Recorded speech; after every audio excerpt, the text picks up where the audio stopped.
There are no good apples out there. White Yeah. people make my blood boil. When you say there are no good apples out there, Yeah. what kind of claim are you making?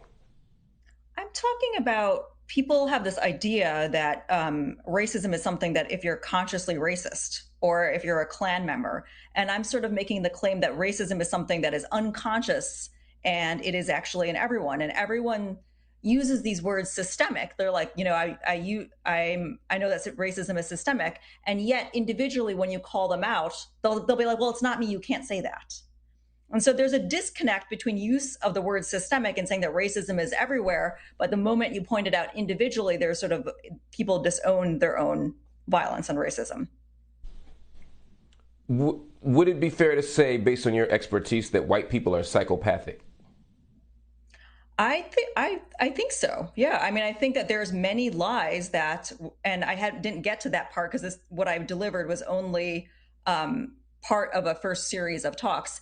But the level of lying that white people do that has started since colonialism, we're just used to it.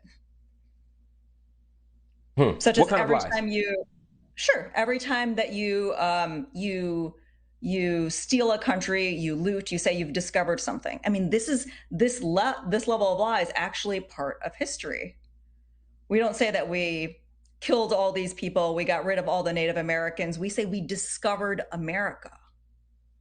You don't talk about the level of death. You don't talk about the level of what actually occurred. You wipe the slate clean, you sanitize the violence, and you actually got lost along the way. You're trying to go to India, and then you say you discovered something. And this level of discovery is everywhere. You've discovered vegetarianism.